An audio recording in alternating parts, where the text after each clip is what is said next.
And I hit the OK. Did I do it? Yes. Okay, Okay. so we're ready. We're recording. Okay. Yay. Three, two, one. Hello, everyone. This is Oriana with Fanoos Magazine of fanoosmagazine.com. I am so excited for another one of our annual issues of the Vintage and Golden Era that comes out every December. It is my honor and pleasure to be able to interview some of our legendary dancers while they're with us, and they have so much history and so much knowledge to share. And today I am with one of my personal favorite dancers to watch of all time, my good friend, the legendary Cory Zamora. Thank you so much for doing this, Cory. I'm so honored. I'm just honored and happy. Thank you so much.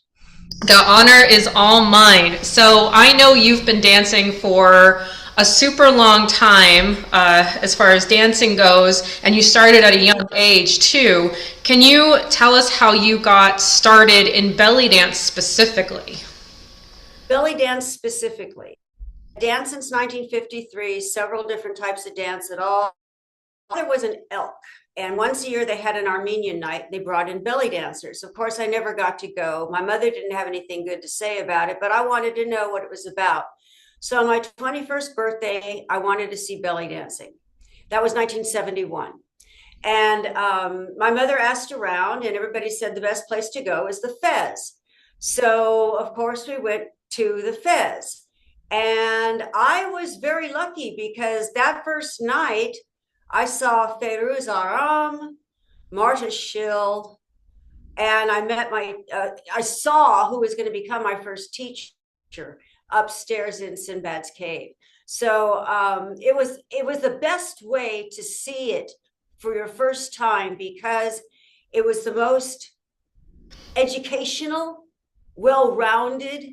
And if you kept going back to the Fez, you saw every time it was a different education. I've told Roxanne that it was like the University of AmCab because you had musicians from all over, from all facets of the music we use. And what people don't understand is they didn't know each other's music, so we all learned together. It was a fantastic night, and I could just gather from what they were doing that it was not choreographed. And I liked barefoot. And everything about it appealed to me because I felt I could finally be free to do what I wanted to do, to dance. As I started, because when I was 3 years old, I danced around the house to classical music, a lot of Chopin, a lot of Mozart. And my mom just saw me dancing and took me to this dance studio, and they took me, and they usually didn't take people till they were 5. So I was used to freestyle. The first record I ever had of Chopin was La Panthère. It's ice skating, but I didn't know it at the time. It's a ballet about ice skating, which I later saw at the Hollywood Bowl, done by the Bolshoi. But to me, as a little kid, it was birds up on a cliff stretching their wings before they took flight. So that is where I am with music. When I dance, I want a deaf person to see the music in what I'm doing. And I could never do the same thing twice because I'm not the same person today I was yesterday or will be tomorrow. And that to me means I'm more, not that people are dishonest about their dance, maybe they're more guarded. But when I dance, I'm very honest. That's exactly who I am. I have had situations where I had to deal with choreography. It to me, it's not your dance; it's somebody else's dance. And I was asked once, "Well, do you choreograph for yourself?" And I said, "Well, no, because I won't be the same person the next time I do it, so I'll hear it differently." Mm. So that's why I loved going to the Fez the first time, for my very, very first place. That was just perfect. That is such an awesome, awesome story. And Roxanne was on the cover of Fanoos magazine too, some time ago. And yeah, like the Fez, like what I would do to have a time machine to go back and see that. Like it just, I cannot believe the influence that it's had on so many dancers and the influence it had on you. Have you had any other influences or inspirations on your dance throughout the years? What would you say are your biggest influences? Aside from the dancers from the same era, because they're to me complete, they do a complete dance, and I'll talk about what I mean about that later. Um, Influences. When I moved to here, I'm 3 hours north of Los Angeles in Fresno. In this community, we have Assyrian, Syrian, Armenian, Turkish Armenian, Russo highs. We've got it all. And that coming here and even being somewhat isolated from other places was the greatest education I ever would have had. I mean, I moved here in 72 and right out and running, I'm working with Richard Hagopian. Working with Peter Dorian. There's so many people here, and you learn the rules. When you go to this culture, you don't do that. When you go to this culture, you do that. And the rules are about the culture. It's not about our culture. It's about their culture. And as I always say, when people start ragging about certain things, that their feminism or being, no one's going to mess with me attitude, they take that to their job. No one's going to do that to me. You can't do that. If that's how you take it to your job, you need another job. When you go there, you are there doing their customs, not on your terms. So that is the hardest thing for other people to understand. There's all kinds of misconceptions that always kind of make me roll my eyes, laugh, and then I get upset.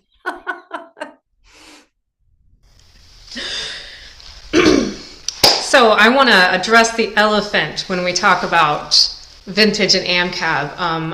I've been doing this. Fanoos will be 5 years old next year, and so I've had the privilege of talking to enough vintage or dancers that were in the nightclubs that were really, like at the forefront of the scene in America. And the number one thing that they miss the most, and I don't blame them, is live music, dancing with a live band. And obviously that is a little bit harder to find now, either through lack of musicians or a lack of being able to pay to have a full band or whatever it is, or preference. And I have to say, as a younger-ish dancer-ish, that there is a big difference between recorded music and live music. Starting out, when you did, why do you feel that having the live music component is so important? Makes you a complete dancer. Because you are learning not only music from 13 different countries and cultures, you're learning that sometimes one country is going to play, I call them universal songs, such as Suda Suda. Everybody has their own version of it. If you were with one just record of it and you only know that version, that's all you're going to know. Then you get with a band and they're playing their own version and you go, what the? You had to go with the flow, and you didn't know what they were going to play. Sometimes they didn't even know the names of them. Sometimes when we went to work, we'd go, I want to start with a 4/4 and then go into a shifted telly and then go into a 2/4 to a floor section, a drum solo, and end with a 9/8. And other times you go in, I'd like to open with Aziza. I would like Inta Amri as my veil. You could name names of songs, but sometimes it's just tempos because not everybody knew the same songs, or they'd be arguing about the same song. I want to do Ma'ali. No, we're doing Wuti Lu. And I'm sitting there going, it's the same song, dudes. It's the first line of the same song. So we learn all kinds of things. And we are complete dancers because we did things maybe we didn't even want to do. And it's not so much want, things that suited us, we had to know. So nowadays, people go and learn what suits them. Are they a complete dancer? No, because they don't know floor work. They don't know zills. They have never done a veil tie. They've only used one type of music. Is that bad? No, if that's what you really, really like, that's fine. But you can't go somewhere else and be able to assimilate. You couldn't go with another band and go, you're going to go, what are they doing? You can't do that. You have to be able to go, oh, they want zills. I know how to do that. Oh, I hate 9/8, but I know how to do it. I know the steps. I can play. I can do this. So when we have our control of our sets, we can go, I'm playing, I'm doing what makes me feel happy and what makes me look best. But when you go to a gig, you're doing what they want. And you have to know what that is and how to do it. It's like the rules, knowing the rules of how to deal with the people. Lots of rules with tips, lots of rules with veiled women, and how they approach you, and if they approach you, and if the person takes you back to their corner, and what they do. Some people go, oh my gosh, but that's their culture, and you don't get that when you're stuck with I call it the one tune hafla. I mean, one song, and some people just have this one or two or few songs, and it's sad. There's a whole vast amount of music out there from so many countries and cultures, and you pick one song, maybe Sidi Mansour. I've heard it in Greek, I've heard it in Arabic, I've heard it in Tunisian, I've heard it, it's you don't get that education when you don't have live music, and hence then you don't know to go looking for it. We had vinyl that had one side was tracks, the other side was a complete set. And that's the other thing. People are not doing complete sets. Now, Ren Fair season's over here. So when my people come in, I don't want to see a prop. We're doing sets. I'm going to get your stamina back up. I'm going to get your poise back up. I'm going to get you to where you have the segue between the sections and you're telling a story, getting back to what this is really all about. So I think that live music is very important. And if you can find enough musicians and have the dancers who want to participate, I'm thinking about having Richard Hagopian's nephew, Andrew, come in and have each dancer who's never danced with live music before, pitch in towards paying them as part of their fee for doing this. And then I coach them on how you work with the band, how you cue them, how you know what's going on, how you work with them.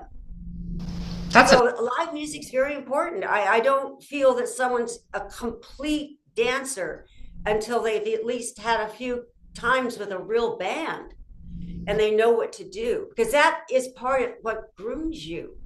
Even if you just have a recorded set, working with the live music teaches you the segues, your attitude, how you bring people into the next mood, how this song was all happy, happy 2/4, and now I'm in dark minor chords with a melody. You have to be able to bring it. And I don't see people bringing it even when a song changes things, because they have never worked with a band. They don't have the feeling. They're not working with the other people. And you feel those musicians behind you, and you kind of feel what's going on. You're working all together as one cell. And that is a fantastic feeling. It takes you to the Tara.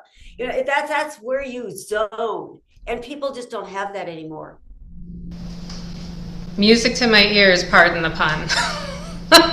Music is fabulous. I go to concerts all the time, non-Middle Eastern. I just a few weeks ago went and saw Wasp. And it was the greatest thing to watch, even a metal band, how they interact.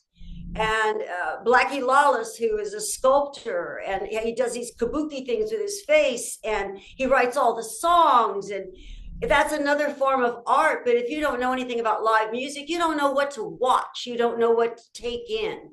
So even any kind of live music, it teaches you how to work with it. When a musician's stuck, or when the drummer didn't come in on time, we had to stand there and keep it going with the zills until they got it all going together. Or if the band's having an argument, we had to know how to do something until they got done arguing over what they were going to do next. So it's quite an education. And I think that all teachers of AmCab should try to find somebody in their area and have everybody pitch in so they can all have that opportunity to get that aspect of what they're learning. Absolutely agreed. All teachers in general, really. Absolutely. So that leads me to my next question. You were kind of hinting at it, but like I said, I wanted a time machine to go back to the Fez and some of the early nightclubs where you would see all the dancers and the bands. What was the performance scene like? Like, this is pre-cell phones, pre-social media. no internet. Like, can you take us back in time and tell us like what it was like to be a gigging dancer? Well, my very first teacher worked at all the clubs, and that's how I got to dance at the Seventh Veil. Um, I danced there 3 times. The teachers were most time asked to bring other dancers, and if you studied well and you had paid attention, you got taken along. So I like when I worked at Armin's, myself and Nadia, Sandy Snow, we had to go do a chili cook-off. There's all kinds of things that you're ready to do, and sometimes you don't even know you're ready to do it till you're up there and you're doing it and you go, oh my God, I know what I'm doing. But and everybody knew each other and they were somewhat friendly. So there was a circuit of clubs and restaurants, and you just did the rounds. And some people just worked Hollywood. Some people went into Orange County to work the Carousel, which was another restaurant owned by Lou Shalaby, who owned the Fez. There was the Apadana. That's where last time I saw Fanoos perform. And my second teacher, Janani, was pregnant with Ansuya. In fact, I think Ansuya was born the next day. I come down from Fresno to Orange County and taken a private with Janani, and then went to the Apadana that night. And so everybody was friendly, and they were working towards the greater good. In other words, how can we all work together and make people understand what we're doing and accept it and put some value on it? It's how we carry ourselves and how we work the clubs. So going around the clubs and learning from different bands, Armin's had the same band all the time, just about. That's why I didn't care for working there so much, because they got set in patterns. But the other clubs seemed to rotate the bands, or the musicians rotated in and out. I did work with the first time I ever worked with John Belazikian. He came in and sat in with the band at Armin's. So there was that, but usually it was the same. The owner was one of the musicians. They had sometimes it was the same set. In fact, I quit there because they kept giving me the same set every week. I just said, I'm not learning anything. This is boring. I've been here a few months and it's the same set every week. But that goes to Sandy Snow. Nadia taught me, when you get in the back of the house, tuck your tips way down where the band can't count them. Because the band may ask for a cut of your tips because they feel their music is what's making you look good, which is illegal in California. But if you didn't play ball with them, they give you crappy music. Right. So, it kind of was a conundrum that you had to learn about. So that was that there. Aside, we never were like this dancer against that dancer. But I mean, there's a Hafla ongoing in Woodland Hills, and in 2018 I danced it, and I came out to dance, and this other dancer made a big deal out of picking up her chair where she was eating dinner, turning the chair to the other side of the table so she sat with her back to me while she ate. That's what it's like nowadays. There's one Hafla that happens locally every month. The dancer who's in charge of it doesn't care for me. I don't know why. I really don't know. I haven't spoken to her in years, but I might be allowed to go in there and watch because it is a public brewery on a Sunday afternoon. That's about as good as you get around here. But I'm not allowed to perform. So, there it is there. The first time I performed here in years was a Porch Fest last April. So it's very strange. It's mostly fusion, lots of fusion, and then Egyptian. And the Egyptian here is a little strange. I see the dancers play zills to the music or with drummers, but they will not play when they dance. And that's something else. You need to be a complete dancer. Okay, so your style, you don't play zills.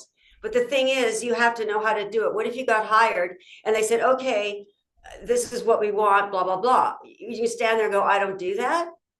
Right. It'd be easier for me to take my zills off than it would be for me to say, I'm sorry, I don't know how to play them. That's just, that goes differently as well. I was friendly with a dancer in New York, and she made the comment once that I must not have worked with Arabs. And I said, why do you say that? She goes, because you Zill. I said, well, yeah. And she says, well, in New York, the Arabs say, do not bring the Zills. Those are Turkish. And we want to hear ourselves sing and all this other stuff. But Right. we always had these soft little clicks that we did during certain things, which helped keep the rhythm going, especially when they were arguing. So they come back in on the beat. You kept it going with your Zills. So there was all kinds of reasons for everything. And if you weren't there, you need to learn about it. The thing that really there's two things that really bug me the most: misconceptions about strippers and tips. And that just drives me crazy. Oh, and shiny costumes. Strippers wore shiny beaded costumes, so I don't want to wear one. When I first got into this, the clubs were totally nude. The strippers were nude, and they were on a raised stage, and there was a rail around it. You couldn't go near them. They were never touched. They were never tipped. It was like 3 feet from the tables to where that stage was, and there was a bar. It was like a moat. So when people say, oh, strippers get tips, I'm sorry. The strippers got upset seeing us get tips, and then they wanted them. So they changed the laws to where they could put on pasties. They had to wear a bikini bottom, and then you could put the money in the garter, or, things like that. So tipping is ancient, ancient, ancient. Coin costumes were formed to show your dowry. How did you get that money? You danced and you got money thrown at you. It has nothing to do with strippers. I mean, that just makes me nuts. And then people go, well, body tips. That's a big thing with some dancers. So I'm bring a bowl or a basket. That didn't go over really big here at a Mediterranean restaurant. The owner was Persian, and he said, don't bring beggar bowl to my clients. Insult them with the beggar bowl. It's their culture. It's not like some guy who just got out of his truck with the balls hanging on the back, shoving a bill in you. This is their culture. And when I do a private party, the ladies who are veiled are usually in a back corner. The owner, with the man who hired me, would come to me and go, they really like you. I'm going to take you back to the corner. But you don't go back there on your own. You only go back there if you're told they really like you and they would like you to come back to the corner. At which time they will put money in your bra and pat your breast. It's good luck. That's their culture. Now, if somebody did that to me outside of that party, I'd deck them. But I know how to work with these people. People don't know that. And they don't know the history behind why we do things that we do. And so they just say, oh, yeah, you just devaluated yourself. No, I didn't. I know the value of knowing my job. That kind of answered my question. I was going to say, what did you think were the biggest changes between then and now? And that was quite a few, for sure. You still get tipped, but there's an attitude about it. Dancers who will accept body tips are going to get hired more frequently than I know dancers who won't accept tips at all. They don't care for them at all. The ones that I hate are money showers, because you slide on the money. So then you have to have somebody running around picking it up for you. If it was in a restaurant and there was always one busboy that you liked, you would give him a tip at the end of the night, because he ran out there and picked up all the money for you. But yes, it's part of their culture. And back in the day, back in their country, and we had to educate them when they immigrated here. No, the tips are not the pay. The tips are on top of the pay. So you get paid and then you have your tips, and you have to know that. But yes, it's their culture. It's their culture to pick you up, put you on a table, because they're each table at that wedding is going to put you on that table to tip you, to show off to the other family over there how much money you have. Then you go to the other table, they go, oh no, I've got more money than your family, and they tip you even more. So it's like you're part of their contest, of their family, of their heritage. It's fascinating, and I don't like hearing people devaluate it. It's all part of it. That's very true. And those little cultural details become so important when you're in that setting. And yeah, you're completely right. Not enough people, I think, have had the experience, or they just haven't had the resources to know what the differences are. That's so true. And a lot of places teach in like a tap ballet dance mom type situation. Veiled ladies don't want to go there. My studio has no windows. You know, nobody sees in unless you brought them in.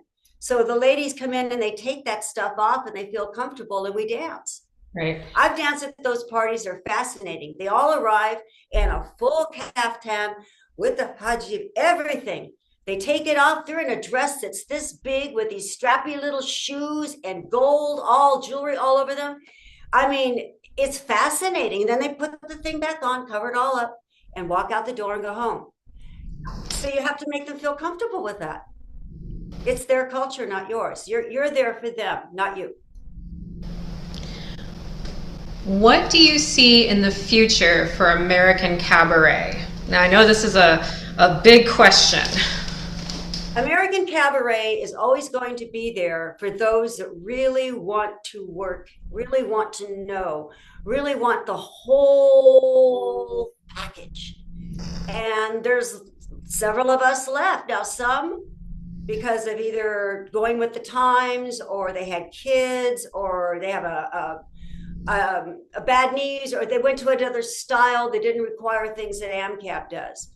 I always felt it was really important to always look like who they hired. I work really hard to always look, when I'm coming through the door, to look like the picture they saw. I still keep this up because I don't want the knowledge lost. Because there's always someone who wants to know. I still coach every week. I have the same clients every week, and occasionally I get people, ask, "Do you do Zoom?" Yes. "Can you teach me how to play zills like while I'm dancing?" Yes. So I do Zoom things, but I'm always really encouraged when somebody wants to know something from the total package. They're not just picking and choosing the little things out of the package that they feel comfortable with. They want the whole thing. They want to know it all. And we're here. And there's not that many of us left. So I don't feel we're not competing against one another because each one of us also teaches something different. There's some AmCab teachers that unfortunately say, "Oh, well, they include veil and zills with props." The way I was raised and the way I teach, I'm a musician. The zills are not a prop. They're not for an occasional ding to accent something. You are a musician. You learn how to play them. You learn all the tones. You learn all the rhythms. You learn what to play with what and when. Veil was part of the costume. We take a long time to have that match what we're wearing. It's not a prop. We dance it off. It's part of it's part of the set. And somebody said once, "Oh, that's just," the Arabs say that's just stripping. But when I worked at the Seventh Veil, they were Persian. There were some Persian people in there, and the grandma worked the kitchen. She was always telling us what to do. And they said that when they got to this country, there were so many things they didn't have to wear anymore.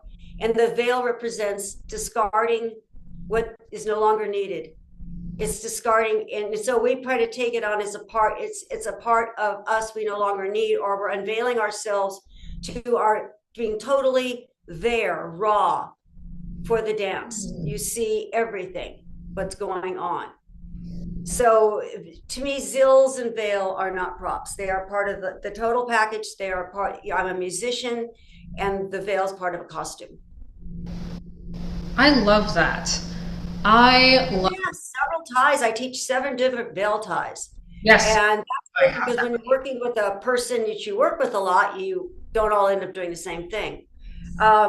Which brings me to matching costumes, makes me nuts. I got out, tap and ballet had to have a little matching costumes. The time I really was, I was impressed. I worked in El Paso with the belly dancer and the snake charmer. And Sinead, the daughter, has a troupe, but she gives everybody a packet of the contents, and they're allowed to put it together for how it suits them.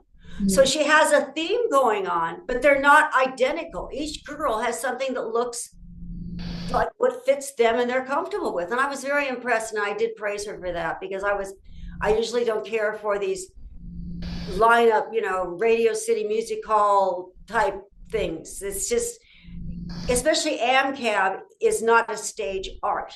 It's not for a theater. It is a personal thing brought into a setting to bring all the people together. You're the one that goes in there. You are the icebreaker. You're the one that gets it all started. You're the one that gets the old man up to dance. You're the one that hands the other old man the hanky so he can lead the deputy line. You're the one that does it all. You're not just brought in there, oh, I'm allowing you to watch me dance and then leave. I mean, it's not that. You're a part of it. Right. That's so well said. And this is why I do these interviews, is that if you haven't had the experience of seeing like an honest to goodness, genuine American cabaret dancer in the element, it is hard to imagine the differences, because so many times a lot of students are, maybe going to gala shows at festivals or conventions or things like that, and it's presented in the theater setting, which is so different. It's great. Very different, very different. And my studio has mirrors on the north and south wall, because we turn. We turn as if we're facing different people around the room. Yep. So when I'm teaching AmCab, we'll do something, camel around, something like that, and then you're dancing for this side of the room, and then we do something and go dance that side of the room. When Dance Garden was open, I was one of the legends. First, it was the Legends of LA dance, the Legends of California dance, and she asked me to do different presentations. So I had stage, club, party, and then when I got to the restaurant thing, I put chairs around the studio with signs on it as to who was sitting there. Grumpy old man, the birthday dude who's drunk, the little boy who loves you. And I had them go to each one and respond to what's at that table. It was fun. That sounds really fun. It's fun teaching 9/8 too, especially how it was used in AmCab, to teach why it's always at the end of the set. And the people who have no concept of any of this stuff outside of a choreography to the same song they've been doing for a year, you tell them the history of 9/8 and why it was at the end of the set, and their jaw drops and their eyes go, what? But it's true. And if if you don't know what those signals mean, you're in trouble, because if somebody else knows what they mean, you just sold yourself. Okay. So you have to know what's going on. And watching a lot of the hand movements being done. And then when people found out, then they turned 9/8 into a little pink and purple cutesy dance with the tambourine. I'm sorry, that's not what it is. Not in AmCab, not why it's at the end of the night, at the end of the set. So that's the other part of the history. And I don't think any of this really bothers me. I believe in old souls. I'm Zamora. My family was from Zamora, Spain, which is the last stronghold of the Moors. Then my father's family went from Zamora, Spain to Puebla, Mexico, built the textile mills. So I do that culture. That's my culture. I don't dip into my mother's white side. I go straight for the Hispanic. Once a year, and from Puebla you get the China. So I'm like the local China once a year, and I have the sequin skirt and everything. And everybody wants a picture taken with the China. So, but the China was the naughty girl. So it's still tying in with what I do. It's just funny to me. Oh my gosh, that's awesome. Aside from live music, is there anything that you wish would come back? Is there anything like costuming or otherwise that you wish would make a comeback? Comeback? Less is more. I don't want to see appliques up the side of your leg. I don't want to see some Iron Maiden shoe strap thing. I want to see you. I teach in leotards and tights. And then nobody can guess what I'm doing. I want to see what you're doing. I'm not there to see a costume. I'm there to see a dancer. And I get really frustrated with it. I understand it, but I don't understand it. You're an Egyptian dancer. In Egypt, they have to wear this. Well, you're in America. Can't you do this style without wearing that? I Hmm. mean, I just sometimes it doesn't look good. Like what's in doesn't always look good on everybody. That's a fair point. There's too much stuff, and weird stuff. I watch YouTube. Of course, we all watch YouTube, and you get these. Oh, and the reels that come up on Facebook. Somebody just standing there for 5 minutes bouncing. What's that? I mean, it's there's lots of things I think I would rather see go away than because if you take those things away, then we're back. Mm, okay. Yeah. So Okay. to speak. Yes. I think that a better education for everyone is to find how many covers of the same song and realize how many countries use that song and how many different versions there are and how you might get a band that knows Aziza, but they're not going to put in the dead piece section, so you're waiting for it all night. I mean, there's all kinds of things you don't learn from just one thing. I still have vinyl because I have to teach from it because a lot of the vinyl was never preserved into master tapes to go to a cassette or to a CD, and I have CDs that were never taken to Bluetooth. So in my studio, I have a turntable, a CD player, and a Bluetooth. I feel like a Beck song. It's just, but you have to have it for a complete education because these idiots thought, oh no, we'll be vinyl for the rest of our lives and we don't need to take it anywhere else. So then you start collecting copies, which is the less scratched.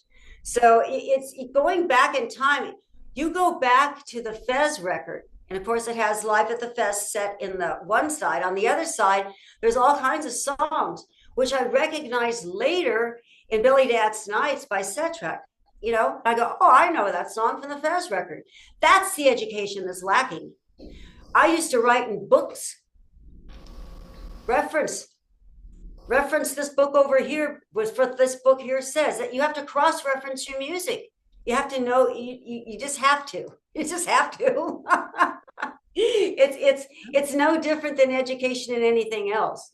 But knowing all the different ways one song can be done and how much they sound alike, because Western music's written in lines.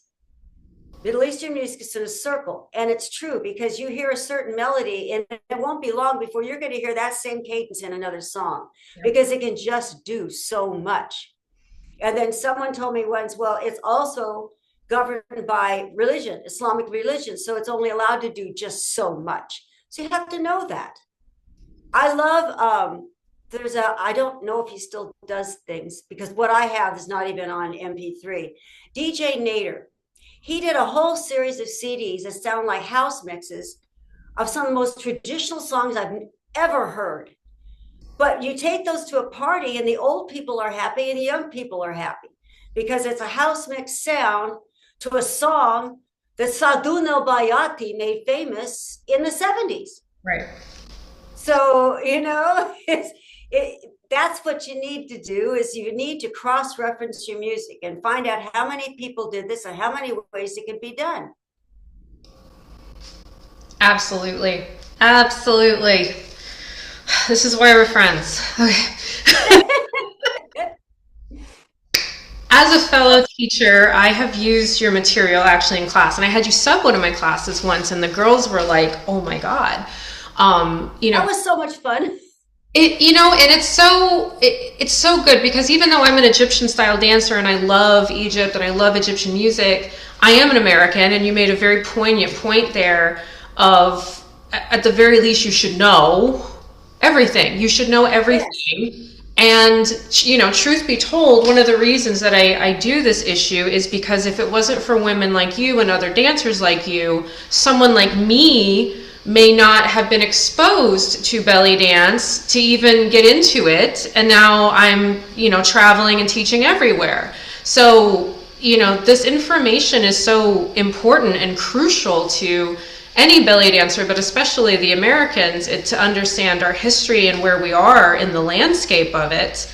And you have a lot of resources available for students and teachers. You have DVDs, you have MP3s and MP4 videos that I have used actually. I also have a PDF, a 23-page PDF outlining the structure of the Southern California AmCab set and why it's that way.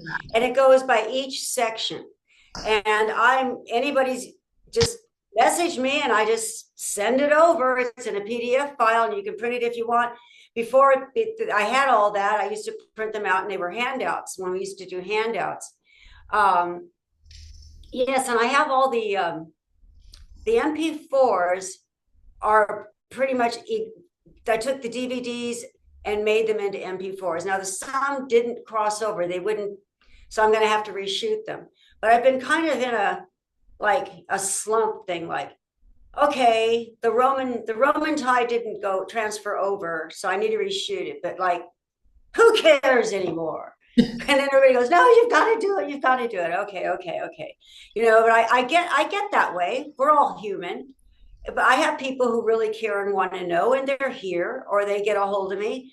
But sometimes I feel like, why bother? Everybody just wants to know one little thing and put on their little boy's shorts and some cutout thing with straps on the sides and go out there. And I don't know.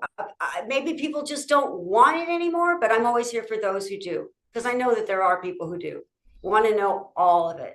There are, and I would conjecture there are people that don't know that they want it. Vintage is a very strange term.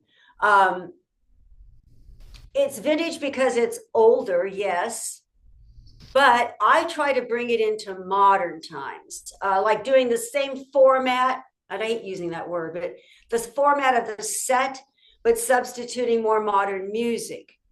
I've even used Hans Zimmer's Mogadishu Nights from Black Hawk Down for a floor section, especially with a prop. There's all kinds of things that you can use in context, in the proper context, and make it newer. Yes. It's just bringing it forward and keeping the costuming clean. That's part of it. We set ourselves apart by how we costume. You can't buy an AmCab costume because they're cut just so, because we do floor work. They're cut in a way that holds a veil. You have to build them yourself. And there's another lost art, because we had to make, if we wanted a costume, we had to make it. And I have 6 sets to this day, just 6 sets that I rotate. And most of them are solids, a solid red, a solid black, a solid nude, coins.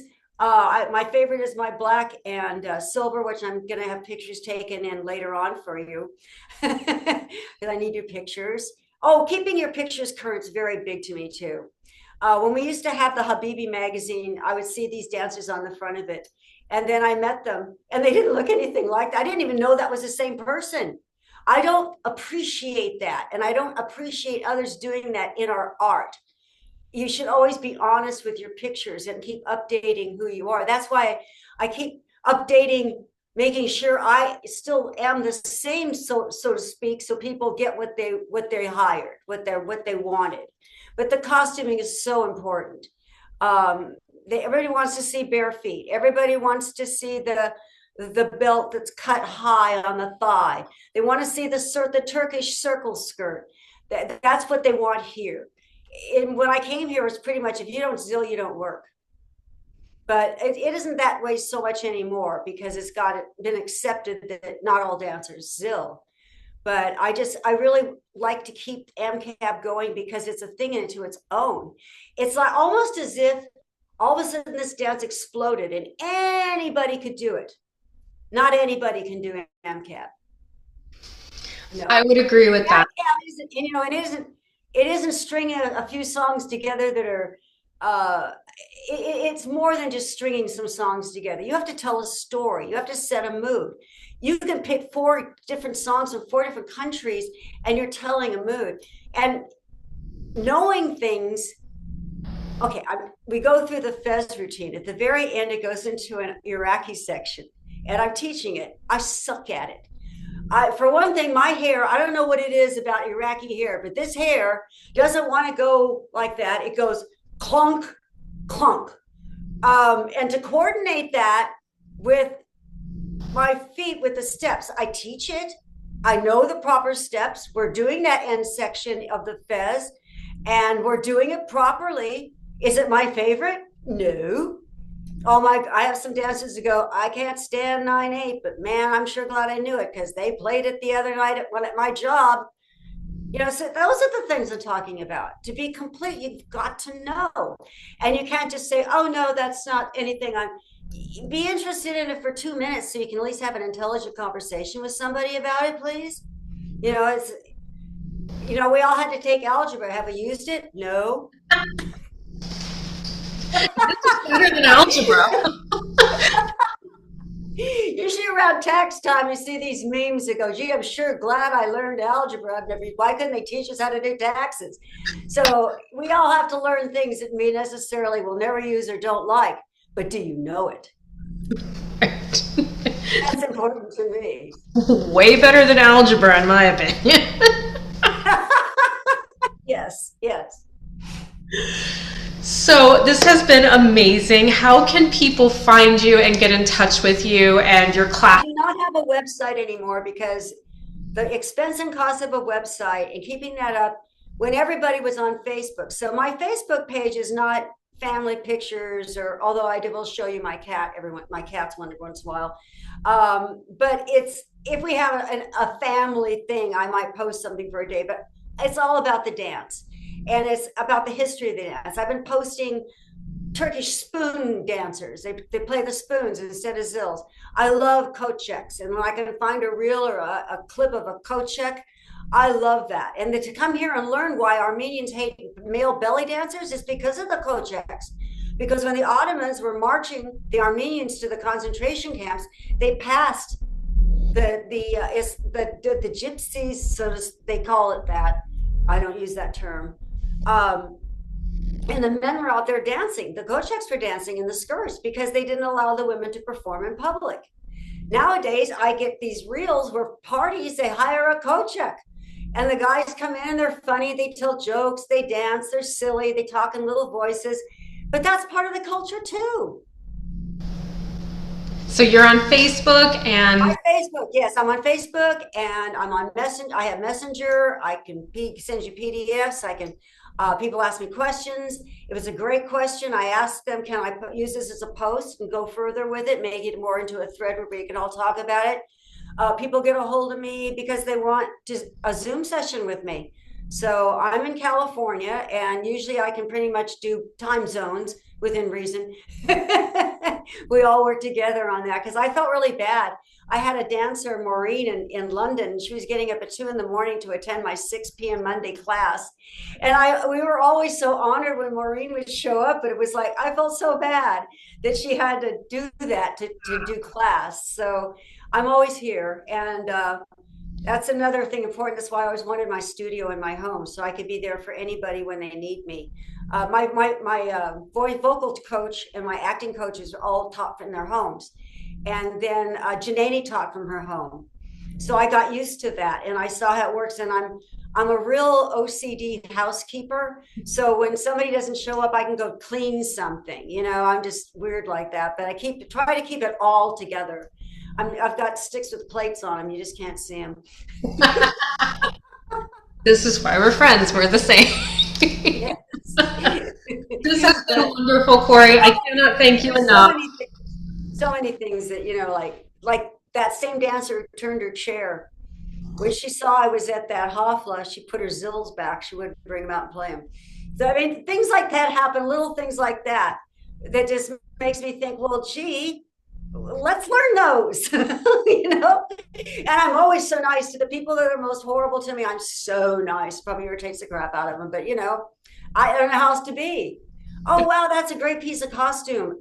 Let's try it going back this way. Yeah, that looks great, Go out there and badmouth it all you want. I don't care. I'm just here for anybody who wants to learn what I know. Do I know it all? No. Do I know someone else who might know what I don't know? Maybe, yes. I wouldn't want the responsibility of knowing it all. And I'd rather do something what I do very well Some people from my time are now do everything. One day it's Egyptian, and then they're teaching Gawazi, then they're teaching this, and they're teaching that. That isn't me. I specialize in this. This is what I do. People can call me up and go, Lakeisha, she messaged me. I have to dance for these people. They want something that sort of sounds, kind of East Indian, but Middle Eastern. Oh, and I said, oh, Habibi Da. Yeah, let's get that piece of music. That's got what you want. So I have this cross reference in my head of the music. So that's my purpose here. And I keep strict to what I do because that's what I do and that's what I know. And that's why I'm here. And we so appreciate it. Thank you so, so much for it. I'm just thrilled that you asked me. And I'm going to go take some pictures, and I hate pictures, but I'm going to take some pictures, and we'll get everything to you on time.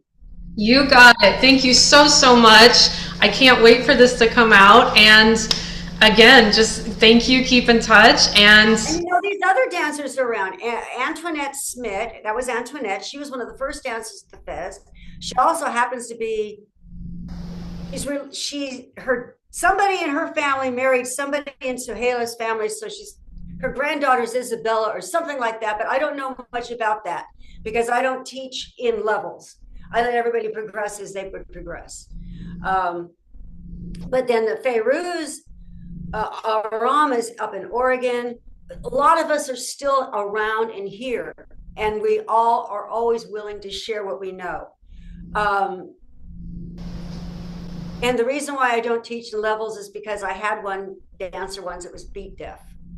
Tone deaf, but she was beat deaf, but she was awesome with talk seams. Now, if I kept her at level 1 because she was beat deaf, she never would have gotten to do that talk seam solo. So I teach each person bring out what they do best, but they got to know everything else too. All right. I'm tough, but I'm fun. This has been amazing. Thank you so, so much. Thank you. This is, such an honor, as I said. Thank you so much. And you have a wonderful rest of your day. Oh, it's night there. Okay. It is almost night here, but you too. Thank you. We'll keep in touch and love you. Love you too. Thank you so much for this opportunity.